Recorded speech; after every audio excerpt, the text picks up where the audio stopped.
O conselho bíblico para a gente falar em línguas é de quanto tempo? Quanto tempo a Bíblia manda a gente orar em línguas? 1 hora por dia? 2 horas? Bom, o conselho de Paulo foi o seguinte: orem em todo tempo no Espírito. Ah, mas orar no Espírito não é orar na mente? Lá em 1 Coríntios 14 ele faz uma separação entre orar no Espírito e orar com a mente. No verso 14 ele diz: se o meu espírito orar, se eu orar em línguas, o meu espírito está orando, mas a minha mente está infrutífera. Que farei, pois? Orarei com o espírito e também orarei com a mente. Então, orar com o espírito é uma coisa, orar com a mente é outra coisa.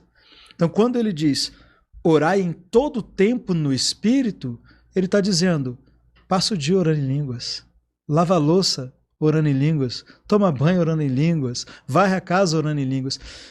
Agora, em todo tempo você sente a unção? Em todo tempo você sente o poder? Não. Você acorda sentindo o quê? Sono. Mas eu acordo orando em línguas, com sono mesmo. Então, o fato da Bíblia me dizer que eu posso orar em línguas em todo tempo, já me diz que eu posso orar em línguas a hora que eu quiser.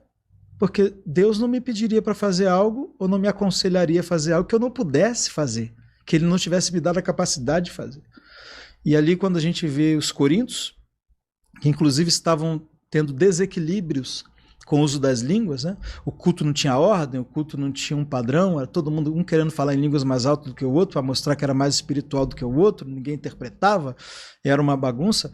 Paulo vai corrigi-los. Se for falar em línguas alto, chamando a atenção das pessoas, atrapalhando o culto e não for interpretar, não tiver intérprete, fique falando consigo mesmo e com Deus. Fique calado falando consigo mesmo e com Deus, ou seja, em voz baixa. Isso mostra um controle da pessoa. E ele ainda diz assim, se quem for profetizar, seja 1, 2, no máximo 3.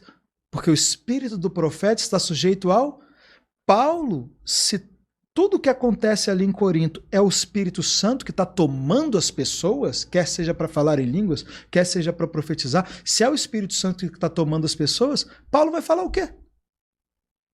Paulo vai falar, gente, o Espírito Santo é sujeito a nós, vamos manter... Não, o Espírito Santo, eu é que tenho que me sujeitar ao Espírito Santo, né? Se o Espírito Santo se sujeitar a mim. Então, quando Paulo diz o Espírito do profeta é sujeito ao profeta, isso mostra que em relação aos dons, o Espírito Santo ele me concede, ele me inspira, ele me capacita, mas eu estou no controle. Seja das línguas, seja da profecia, se eu entrego, se eu não entrego, se eu falo em línguas ou se eu me calo, se eu falo em voz alta ou se eu falo em voz baixa, eu tenho controle. Se eu não tenho controle, o apóstolo Paulo está reclamando de quê ali? Está reclamando do mover do Espírito Santo? Não, ele está reclamando porque as pessoas estão deixando de ter esse controle.